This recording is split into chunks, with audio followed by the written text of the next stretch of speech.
Assalamualaikum warahmatullahi wabarakatuh. Saya Rafida Sadia dengan NIM 211105020051 dari kelas Ekonomi Syariah 2. Di sini saya akan mempresentasikan materi saya tentang teori tabungan dan investasi dalam ekonomi Islam. Yang pertama adalah pengertian tabungan.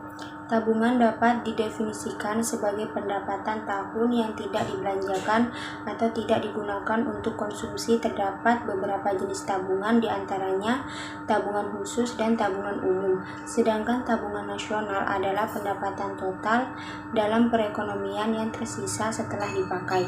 Jenis-jenis tabungan nasional yaitu tabungan swasta dan tabungan publik.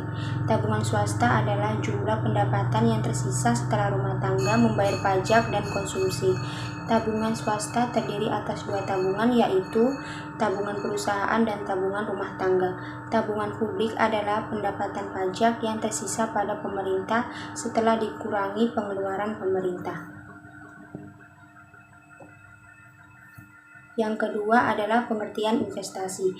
Investasi secara sederhana dapat diartikan sebagai kegiatan yang bertujuan untuk mengembangkan harta. Selain itu, investasi juga merupakan suatu komitmen atas sejumlah dana atau sumber daya lainnya yang dilakukan pada saat sekarang dengan tujuan untuk memperoleh sejumlah keuntungan di masa yang akan datang. Investasi diawali dengan mengorbankan kegiatan konsumsi saat ini untuk mendapatkan manfaat yang lebih besar di masa yang akan datang. Yang ketiga adalah jenis-jenis tabungan. Yang pertama, Britama.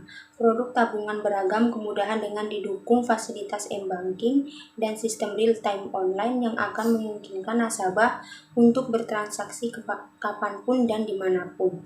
Yang kedua adalah Simpedes. Simpanan masyarakat dalam bentuk tabungan dengan mata uang rupiah yang dapat dilayani di kantor cabang khusus BRI atau Panca BRI atau KCP BRI atau BRI Unit atau Teras BRI.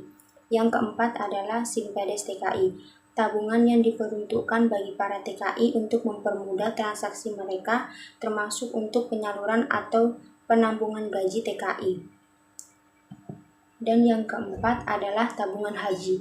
Bila wukuf di Arafah merupakan niat suci Anda, insya Allah niat tersebut akan terwujud melalui tabungan haji dari Bank BRI yang kami persembahkan khusus bagi pemenuh biaya perjalanan haji.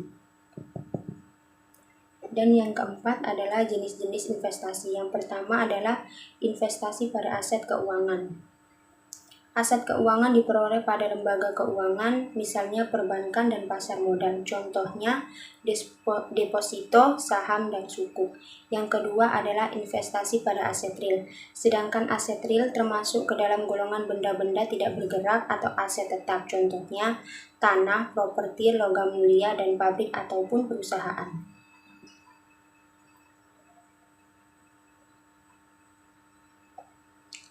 Ada 3 bentuk pengeluaran investasi. Yang pertama, investasi tetap bisnis, yaitu pengeluaran investasi untuk pembelian berbagai jenis barang modal, yaitu mesin-mesin dan peralatan produksi lainnya. Investasi residensial, pengeluaran untuk mendirikan rumah tempat tinggal, bangunan kantor, bangunan pabrik, dan bangunan lainnya. Yang ketiga adalah investasi persediaan, yaitu pertambahan nilai stok barang-barang yang terjual, bahan mentah, dan barang yang masih dalam proses produksi.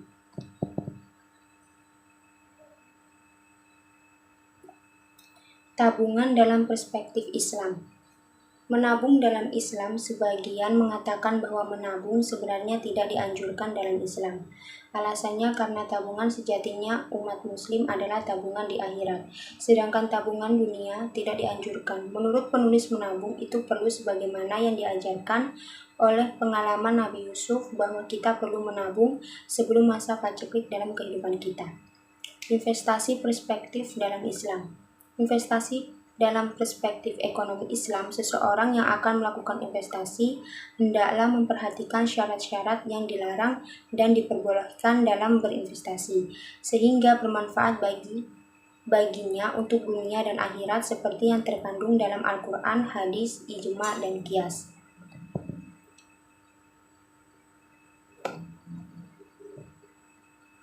Alasan seseorang melakukan investasi yang pertama adalah mendapatkan laba sebesar-besarnya, yang kedua adalah jaminan kondisi di masa depan, dan yang ketiga adalah lindungan nilai atau hedging, dan yang keempat adalah passive income.